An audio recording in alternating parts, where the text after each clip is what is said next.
Hello, folks. Welcome to the Redeemed Marriage Podcast. We wanted to give you a little heads up that this particular episode is going to be a little bit different. This is something that we've never done before, but we're going to be traveling for the next couple of weeks, and we knew that this was going to be really tough for us to do a new podcast episode. And so we started thinking about all of our new listeners and also some of the most commonly asked questions that we get. A lot of people just want to know who Rusty and Heather Bryant really are.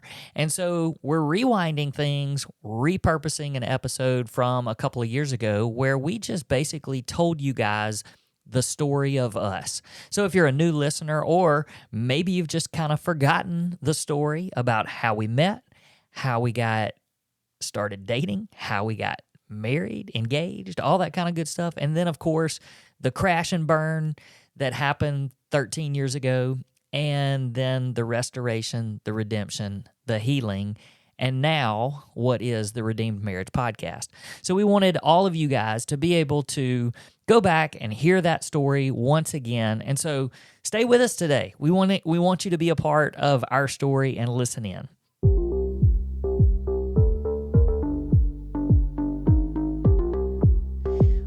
Welcome back to another episode of the Redeemed Marriage Podcast. I love just introducing this and looking over at you, and you just always give me this big old grin. Because you're amazing. And I don't know if it's because you're making fun of me, or I just don't know what it is. I never know if you're going to let me say, and Heather. Go ahead, introduce us real quick. Hurry, go. I'm Heather, and that's Rusty. That's Rusty. See, that's why you don't let me intro. Hey, we have a light mood about us because we're going to do something a little bit light today and a little bit different. So we were looking over our recent survey and all of the different things that people mentioned and talked about or asked for us to have as topics.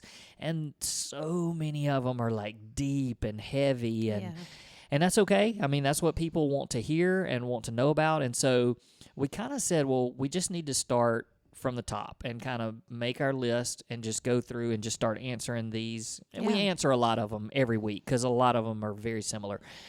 And so we thought, well, before we dive into that, why don't we do something a little bit more, let's call it up close and personal. Yeah.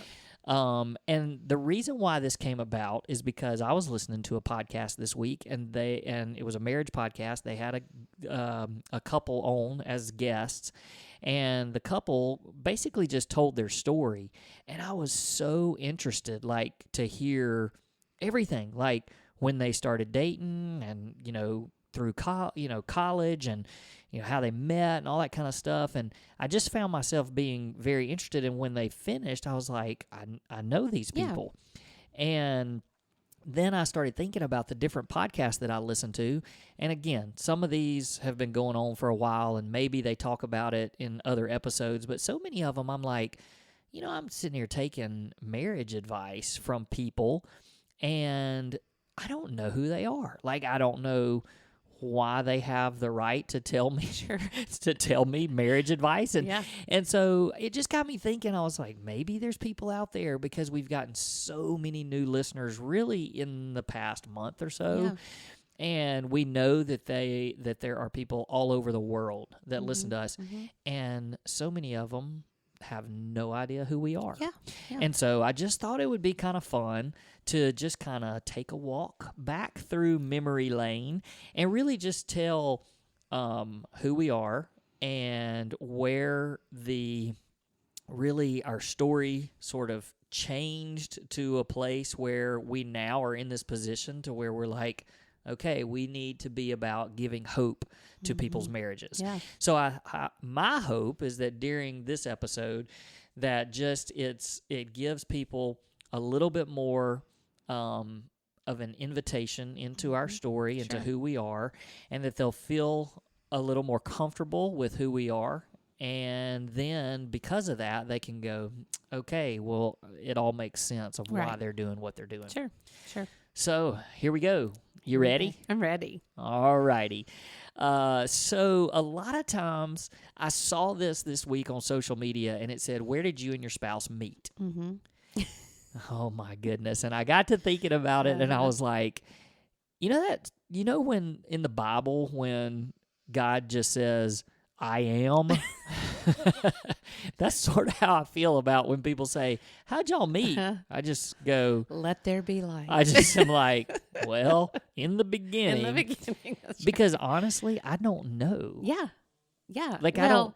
Because we, quote, knew each other Mm-hmm. before we knew each other. Like, we've just been, like, so we were in the nursery together. Yeah, and that's right? it. So people are going to be like, whoa, What? this is crazy. All right, so we live in Mississippi. We live in a small town. And I say small town. It's a suburb. And so my family moved here when I was 3 months old. Mm-hmm. Your family moved here when I was 18 months old. Mm-hmm. I'm less than a year older Mm-hmm. than you. Mm-hmm. We're not in the same grade. Mm-mm. But surely we were Same grade. That was a while back. we're not in the same grade right now. We've never been in the same grade. But, I'm assuming that somewhere along the way we were like in the church. The reason why we keep going to church, why we're Mm-hmm. saying church, is because your dad came here Mm-hmm. from Kentucky Mm-hmm. as the minister of music at our Mm-hmm. church. Yep. My family was already very involved in the church because we've been there a little bit longer than before y'all got there. Mm-hmm. And so that's kind of where we ran into each other Yeah. all the time. Yeah. I'm assuming I probably stole your toys. You Yeah, stole my toys. Absolutely. We don't know. We really don't know. But the other crazy thing is, we lived right down the street from people are out there going, They're making this this is up. bull. We lived down the street from each other. Yeah. From the time I was 3 months old Uh-huh. and you were 18 months old, actually. Well, I don't know where it Yeah. overlaps. But yeah, we lived in the same neighborhood, literally walking distance. Yeah. I mean, I'm saying about 8 to 10 houses away, probably. Yeah. Something Around like the that. corner. Around the corner. Just around the corner. Yeah, Oh my goodness. I know your mom and him. Yep. So why don't you tell them at what point? I mean, were we friends? No, because you played with your people on your street, and I played with my people, and every now and then we'd run into each other at the crawdad hole. Yeah, you were with the hoodlums. That's I probably was why. not. Listen, my friends may be listening to this. Well, Yeah, we just didn't run in the same circles. You were a year older, and I know that doesn't seem like much, but when you're little kids, it is. And because you started school first, and I still, so we just didn't have the same friends. yeah, I guess what I'm saying here is I don't really remember us being friends. Not until the youth group. Right. Yeah. And so that's kind of where... Which is just weird because, we went to a big church. It's not the church we go to now, but the church that we were when we were growing up. It was a big church. Yeah. But not so big that we wouldn't have. But when you go to Sunday school, you go with the second grade class. And so we just weren't ever in the same class. Well, here's the other part that makes this a little bit weird. So I developed a friendship and a relationship with your dad as a kid. Like I was a kid, but he started collecting basketball cards and I collected baseball cards. And I'm talking about, I was like 10, 11, 12 years old during this time. So pretty young kid. But he, being my minister of music, and our families were friends, and he would take me to baseball card shows and the flea market, and like he wanted my advice for which cards he should buy. And we hung out, and so I would like come to your house and look at baseball cards and stuff. And I have no idea if I ever even knew you were there or if you knew I was there. You didn't know I existed. But we ran in different friend circles, too. We did. Yeah. So we don't have to talk about that, though. So when we got like in junior high, that was even kind of weird because your dad would pick me up to take me to school, and you didn't want to ride with us. Nope. I chose to ride to school with my mom because she was a teacher. I left 30 minutes earlier to ride with my mom because I didn't want to ride with you. You pinch rolled your jeans That's for far too long. that's probably back in style. It actually is. I saw somebody the other day, and I took a picture of it and sent it to you, and I said, "Look, they're doing it again. Pinch roll jeans are back in style. Pinch roll jeans were in style. You just carried it a little far. You know what? The worship pastors these days." And I'm just going to be honest. Like, I was really into, I was a cheerleader. I played basketball. I just thought that was my jam. I couldn't be with someone who was hanging out with my dad collecting cards. So you were like you were really into being popular. Yeah, I was. I'm sorry. And I just didn't care. Not that I was unfortunate. I just didn't care. Yeah. And I was really, really, even at that young age, I mean, moving into junior high especially, I was really, really into the youth group at our church. And you came because you had to, because your dad was on staff. And so as we made it through junior high, we probably ran into each other a good bit more because we went on the same youth trips and stuff, but there was never, we didn't like each other. I mean, we didn't dislike each other. No. I mean, we would have said that we were friends. Sure. But I didn't. Yeah. You didn't have eyes for me. I wasn't attracted to you. You weren't attracted to me. And so that sort of changed, obviously. I mean, I'm assuming that changed. So that changed when we were just getting into high school. So my 10th grade year, your 9th grade year, and we still were not in the same circles at all. But we would do some youth group stuff together. And the way I remember it is I started thinking, hey, might be kind of cool to go out with her. I kind of like her. She's kind of pretty, all that kind of stuff. And so we sort of, it was at, who knows if we've ever even really talked about this part of it. Big break. No, before Big Break. Before Big So Break. before that, we were over at our youth ministers. Oh, that's right. He and his wife, we were at their house, and it was some sort of a party of some sort, late at night kind of a thing. You were actually dating somebody at the time. And I was sort of flirting, have no idea if you were or not, but I ended up we were talking to the youth minister's wife. We wound up back in their room with her, and we were talking to her. There was a bunch of people, but I ended up just like you were laying down, and I started playing with your hair, which to this day she still asks for me to do that. So I guess it was a good thing. But we did that, and then I was like, okay, I think I like this girl. Problem was you were dating somebody. And so my parents planned a surprise birthday party for me. And for some reason, they invited you, which is weird because we weren't really friends, but you were invited. But you showed up with the dude. You showed up with the boyfriend. And I just remember because that was right after that. I was like, no way. She came, but she brought her boyfriend. So then we went on the youth trip. Yeah. A couple of weeks later, and during spring break. And the part I remember about that is you made a list. So I feel like, wasn't it Ross and Rachel on Friends, and Ross made a list? You made a list, and it was my list and this boyfriend, and you were going to decide on that trip who was better for you.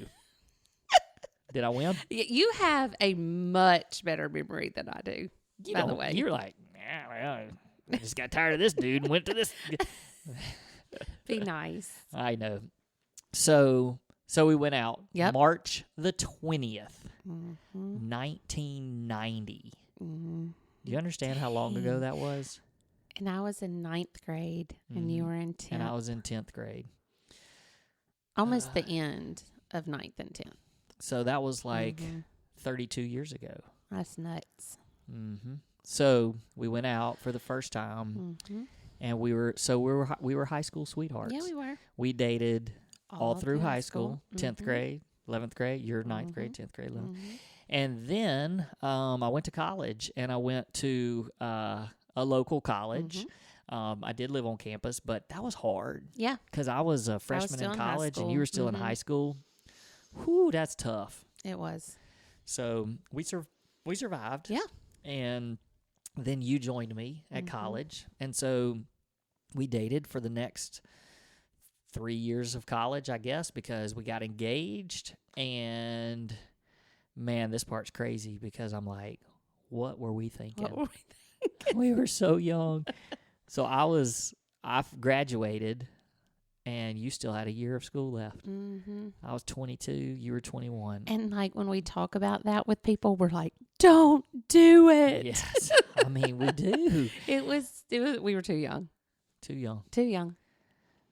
Man. But I mean, I mean, it worked out for us. But looking back, we're like, ooh, yeah. But we had dated for 7 years. Yeah, we did. To be fair. And so all through this, we were really, we were a good couple. We had our problems and our issues. But that's the thing. You were asking before we started this, is there something we're going to try to teach through this, or I was like, kind of. We're just inviting people into our story, but also just the fact that we were very normal. Sure. And probably even the way that we were not normal was that we were like a good couple. Sure. I mean, and we were trying to honor God with our relationship, and probably, to be honest, more than that, honor our parents because they had taught us like how to do relationships and what it meant, and one man, one woman for life. And, we were just trying to be honoring in that. And so that was one of the things that when you asked, is there like a lesson to this? Well, yeah, part of it is just that, it's not like we were bringing a bunch of weird baggage and weird stuff, into our marriage. I mean, it was a healthy, healthy start. And we both came from strong Christian homes where both, we had both parents. There was no, divorce and not that those things are bad, but it's not like when we entered into our story, like I'll never forget having to fill out all of those forms for our marriage intensive, and they're asking all these questions like, were you abused? Did you come from a divorced home? Did you? And I'm like, no. Alcohol. Like everything. we had a very normal, I would say better than normal circumstance coming into our marriage. And not only that, but when I was 14 years old, I felt God calling me into the ministry. And you knew that all along. And so, even in college, I was a Christian studies major because I knew that the steps were go to college, get a degree, go to seminary, start working at a church. Yeah. That was the plan. And you were very much on board with being a youth minister's wife, I thought. Yeah, just being there by my side with that. Sure. So that was actually what happened. I worked all through college at our church, and I worked in the youth ministry and the activities ministry, and I was just getting my feet wet, learning how to do ministry. And you graduated. Once you graduated, we moved. And I started at my first church, and it was a tiny little church, and we lived in a cinder block house. Yes, made the memories. I literally, I don't know if you remember this. Like you said, I do have a better memory, but we lived in this house. They gave us a place to live, and I was commuting to seminary 4 days a week, and I was getting paid $100 a week. $400 a month to be the youth minister at this church, but they gave us the house, which was, and there was we that could do a sweet whole man. entire yes, we could on an episode on the cinder block house. Can I just tell my favorite part? Sure. Besides the fact that there was mold growing in the back of the house, and we couldn't use a printer because the paper got wet. Yeah. But there's two favorite parts. Please do the noise of the heater.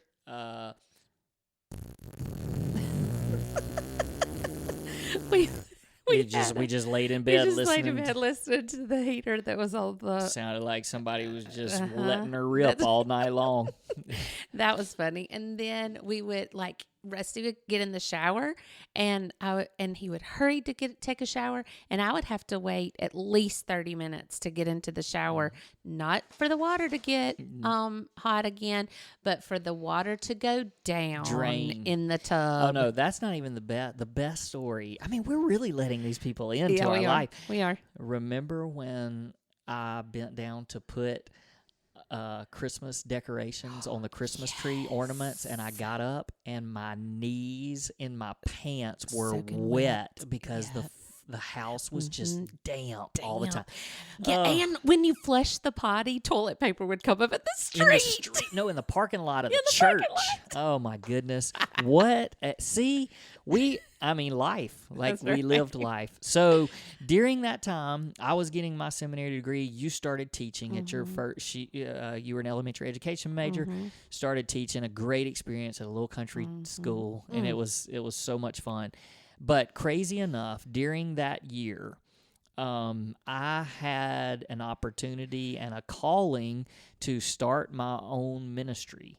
And it was, believe it or not, it was through using soccer to share the gospel with people. And so as a I thought about this the other day. I was 24 years old when I became the executive director of Bria Soccer Ministries, and I still hold that title today. You do. 24 years later. Yeah. But we were just partners, and that was what was so great about it, is that you were just like, wherever God leads you, that's where I'm going to go. I'm going to be by your side. And so we were able to move back home, started our ministry. You started teaching, and then the little ones came along. And that was a journey, because we actually lost 2 babies before we had our first child, and it took us 3 years to get him. We even thought we were going to be looking at adoption, and but then God had a different plan. Yep. So 2 boys later, and we had our family. 2 boys later. So, and I even begged you for a third. You remember? I was like, "Come on, let's have a third." I grew up with 2 kids. You grew up with 2 kids. Let's just have one more. And you said, "I will have another one if you can guarantee me that it'll be another boy." Yep. It was so Girl scared me to death. Still do. I was like, well, I cannot guarantee you that. So we just decided to keep our 2 boys and wouldn't change it for the world. And so during that time, those early years, you had the opportunity to stay home with them, which, looking back on it, that was a lot of stress for us because we just didn't make a lot of money. The ministry that I'm in is a faith-based ministry that's support raising still to this day. So we raise our own support. And for me to do that and you not have a job, that was hard. It was. It was. And so, but for 10 years, that's how it was us. And I did some part-time jobs to, kind of supplement, especially when the boys started, like Mother's Morning Out or preschool and things like that. So I didn't just stay home. I had some little odd jobs that I did and that helped. But it was, and I think it was more stressful than we thought it. We admitted, it just was a little hard on our marriage. Yeah, and then through all of that, we remained very active and faithful to our church family. Your dad stayed on as minister of music through all of that. My dad actually was on staff for a while at the same church, which again, all of that is like, people are like, really? Wow. Yeah. But we taught Sunday school. We led in children's ministry. We led worship. I was a deacon at the church, so I was serving even outside of my ministry. We were serving together, and it was like life is good. Yeah. And, hard. Until it wasn't. Yeah, until it wasn't. And that's the part, I guess, that I just want people to hear is that anybody can struggle in their marriage. Yeah. And, I'm sorry to interrupt you, but I when you were saying, things were good, things were great, you almost expect somebody to say, things were so good on the outside, but on the inside, we were just, behind closed doors. But that wasn't it either. Yeah. Like, that wasn't it either. Like, things were just normal. Yeah, and I know that I've shared this before, but part of the reason why we wanted to kind of share our story and put it all together in this one episode is because people, go back and listen to different episodes, but it's the ones that catch their attention. Like, it's a topic that catches their attention. But if people are faithful listeners, they're going to listen to this one, and somewhere along the way, they may have heard me say, you had an affair at 15 years into our marriage. And the day we went to counseling for the first time, the counselor was trying to put us back into a happy place because I was spitting mad. Sure. You were in this dark place. And he said, let's think back. Think back to the best year of your marriage. And I remember saying, I thought year 15 was. And that's how completely blown away. Now, we talk about this too. We can look back and we can put pieces together and we can go, man, there was some things that were not healthy in our marriage. But this is just because we want you to know, first of all, it can happen to anybody. And not to scare you, That's right. but to help you to say, we've got to continue to work on our marriage. We've got to put boundaries up. We've got, because it can happen to anybody.